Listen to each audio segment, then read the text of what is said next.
All right, part of the field test for the Envirothon, you have to determine the slope of the ground. So this blue flag on a survey stake is at the same elevation as that auger right where the clinometer is. So we're sloping, actually this is facing north, so we have a southeast facing slope. And the way you use a clinometer, it's got percent and degrees on it. I'm going to hand the camera over to Eric. This top of this auger is the same elevation as the top of that flag. So all you have to do is line up. There's a line. Make sure it's the right way. Yep. Line up the line that you see on the clinometer with that blue flag, and you read the percent slope. I am getting a 5% slope here, so that means every 100 feet horizontal, I change 5 feet vertical. Oh, yeah, that's okay. It's still filming. It shouldn't do that. Yeah, kind of sucks. I'll change that. So this area has a 5% slope, so not very steep. Any water falling on here is going to head that way, especially during a large rain event. We actually would have a divide on the other side of this hill where it would flow on the other side, but it all goes into the same aquifer or watershed, which is the Saugatucket watershed. Here's something else I just wanted to show. At this site we have monitoring wells. These are PVC, 2-inch slotted PVC that we use to monitor the water table in the soil. One is a very deep one and one is a shallow one to see if we have what's called a perched water table, meaning it's perched up on that restrictive layer. So this is a water table study that we will collect, and then that data will go into our soil survey. So those are monitoring wells. All right, going to do a quick demonstration about how water moves through or off the soil. The two main things for looking at soil, and when I'm a soil scientist mapping soils, always going through my head is what happens when our 3.5 feet, 50 inches of rain falls on that soil. What happens then? Does it go into the soil, into the lower layers, and eventually into the groundwater and the aquifer? Or does it hit that layer and run off, causing what we call soil runoff? So the two principles in the soil is infiltration. Infiltration rate, that's the initial movement from the air into the soil. And then once it's in the soil, we're dealing with soil permeability. We also call it saturated hydraulic conductivity, or KSAT. So I'm just gonna show you, I've got a bucket, 5-gallon bucket of water here. What happens when we get a big rain event?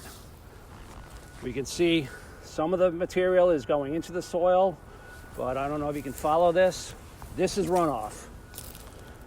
So what's governing the amount of water that is running off is some physical properties of the soil. One of them is land use. Here we have a hayfield or grass land use. Not the best for transporting that soil into the lower layers. There could also be a little bit of a compacted layer in here due to the machinery running on it, but I still got water coming out to here right now, so it's not moving down. The amount of sand, silt, and clay, or the texture. So if this was a very sandy soil, I would expect a lot rapid infiltration rates. On the other hand, if I had a very clayey, dry type of soil, any of this would probably just run right off. It wouldn't move through the clay material. And then when we get into land use, if this was a parking lot and I did that, nothing would move in, and we'd get 100% would run off into the downhill until it hits an area where it can go in. So we're looking right now at this still coming pretty far out in through here, but that 5 gallons that I just dropped all has gone into the soil here. Again, if this was a pavement, it would all be moving in until it hits.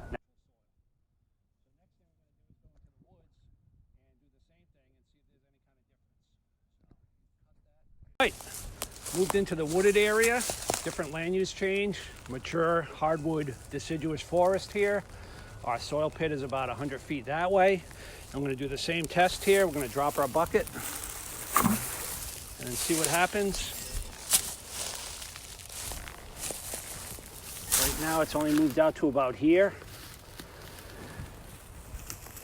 Now there's ways to measure the actual infiltration. We use a device called a double ring infiltrometer, which if you search my Any Soil website, or maybe I'll provide a link to it, it'll show you how we actually measure this in the field, and that's how we provide this information.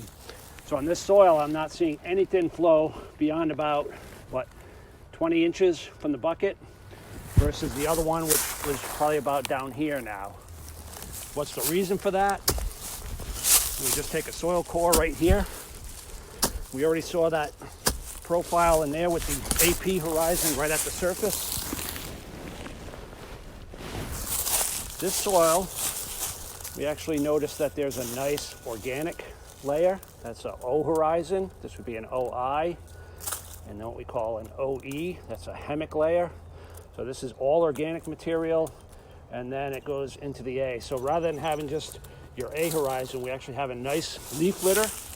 So if we get a heavy 2-3 inch rain event, it hits here, it's not going to run off. So you're going to get a lot less runoff in a forested area than you would in a ag field, crop field, a lawn, or some other paved area. We have impervious pavement and buildings, basically. So because this soil has been forested for so long, it has this beautiful leaf litter, pure carbon, well, not pure carbon, but a lot of carbon being sequestered in the soil, filtering any of the material going in. Carbon is a great filter. Probably heard of carbon filters on your faucet. That's what this material is in through here. So this just shows the benefit of having a different land use. In this situation, we have the ag field here, a nice forested area, and then eventually go into the wetland, which is about 300 feet down slope here. We already showed that little seep coming up and through here with the wetland, and the soil pit, which is right over there.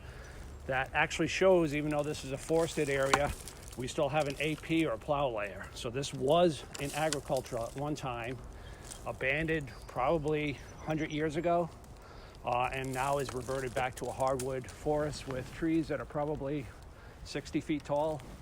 A large sugar maple, it looks like, in back of you. So that's what happens if you abandon a ag area. It'll revert, in our neck of the woods, to a nice mature hardwood forest. And again, no water has moved past the bucket. So complete different amount of infiltration rates, and you want the rainfall to infiltrate into the soil. If it doesn't and precipitation exceeds infiltration, you get runoff. So the more runoff you get, the more flooding you're going to get downstream, the less amount of water is going to be going into the aquifer, recharging the aquifer. A lot of groundwater wells in this area. And also it's going to take material with it, such as phosphorus, and put that into the wetland and into the streams there. So you want to avoid runoff, and you want the rainfall to go into the soil as the best practice, I would assume. Unless you need water to enter the stream, then you could pave the whole area and you'd have a lot of water going into the stream, but that's not going to be treated at all. So might not want to have that. Good. Would you like to talk a little bit about the hydro groups? Hydro groups. So soils, we have something called hydrologic soil groups. When we run reports to find out what people are hitting our soils data for, hydrologic soil groups are actually the #1 interpretation needed. Those are used for doing what's called hydrology studies. We have a program called TR55, Urban Hydrology for Small Watersheds. If this area was being developed, the engineers would have to come out and determine what size detention basin they would need to install. And one of the main things that's governing the size of that basin are these hydrologic soil groups. They go from A to B, C, and D. So very simple, like soils. Soil hydrologic groups A are basically soils that are excessively drained, high and dry, no water table, very high infiltration and permeability rates. So those soils basically would require a smaller size detention basin because most of they have very low runoff potential. Hydrologic soil group B, usually they're well-drained soils. They have a little bit more loamy material in the surface, but they're still not, they don't have any high water table. So they're still pretty high in recharge and low in runoff potential.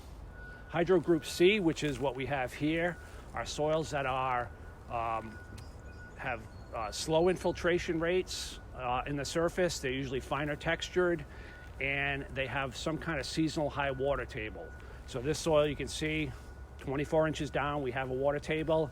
Guarantee I come back in August, it's going to be bone dry. No water table, probably to 10 feet. Hydro group D are usually associated with wetlands. So anything that has very high runoff, high amount of clay in the surface, restrictive layer very high up, bedrock, dense till, or just has a water table that is at or near the surface for prolonged periods would be a D. So those soils would require a very large size detention basin, but typically they're associated with wetlands, so they wouldn't be designing in through there. So this soil here, the rainbow, if you read, the hydro group is going to be a hydrologic soil group of C.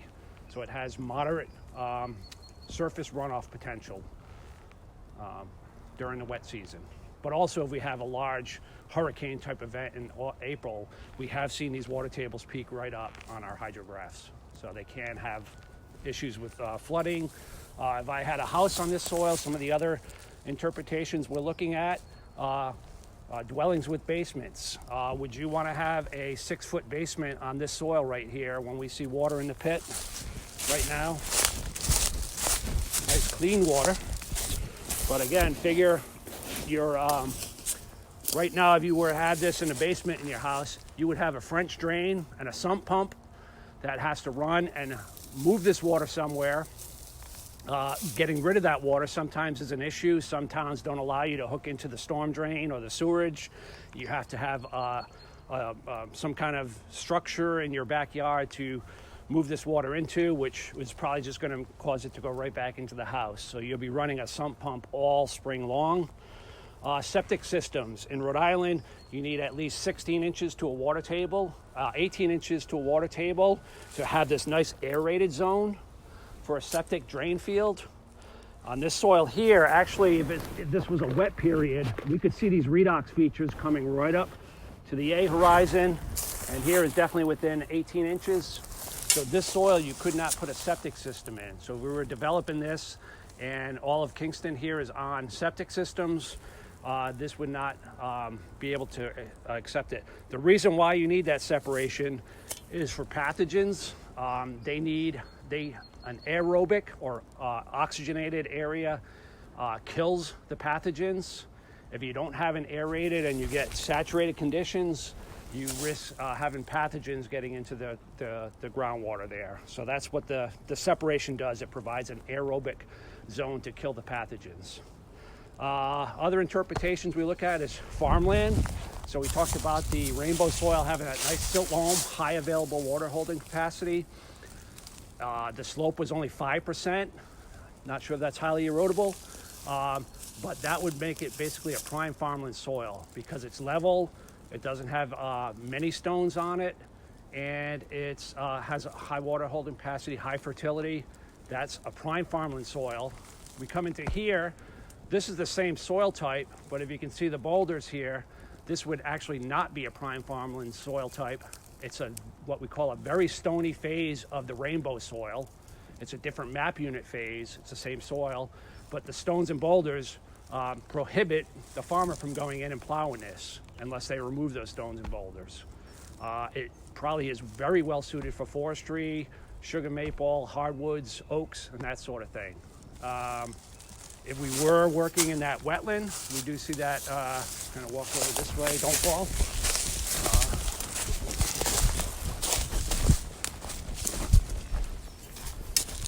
If you can follow me, we'll kind of go right into the wet seep.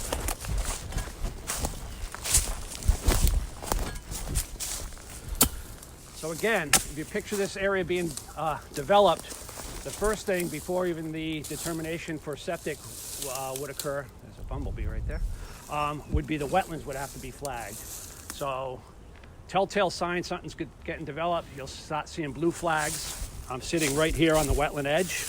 We have obligate wetland species, skunk cabbage. We have standing water this time of year. There would probably be blue flagging along this area going all the way down. So I wanted to take a look at the soils. Take a look at a wetland soil. Now, we can see it's very, very black. So again, the color here is just black. And I can also just squeeze it right out. So this has very high amount of organic matter in it, probably upwards of 12 to 18%. And it would be what we call a mucky A horizon. But again, this is one of the benefits of a wetland is they have very high carbon, mainly due to the fact that they have water at or near the surface for so long. When you have water at the surface, you're dealing with anaerobic decomposition versus aerobic that we're getting right here in the upland, and that's a slower process. So wetland soils are characterized as having thick, black, mucky textured, or even organic in some cases. Probably if I go further into the wetland, it'll turn into an organic soil, underlain by basically your redox features here, right up to the top. So I don't have that nice yellowish brown color that I had on the pit about 100 feet to the west. We go right into our grays below the A horizon. So even though I dug it right at the edge of the wetland, I'm still getting what's called a hydric soil. That's a soil that's associated with wetlands.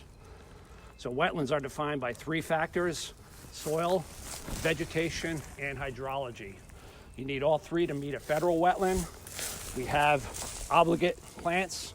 That would meet the plants in through here. Skunk cabbage, excellent spring pollinator. We have hydrology, standing water, and we have that water within 12 inches for 2 weeks during the growing season, which we've begun. We meet hydrology, and then this would factor out as a hydric soil, which I'll talk about on the PowerPoint there. So this is a wetland. That's an upland. Right here would be the wetland edge, and then you would require a setback from this area to serve as the buffer. The state would enforce that. Wetlands are enforced by both state and federal. The federal is the Clean Water Act, Section 404, and then the state also has a wetland protection program. All right, good.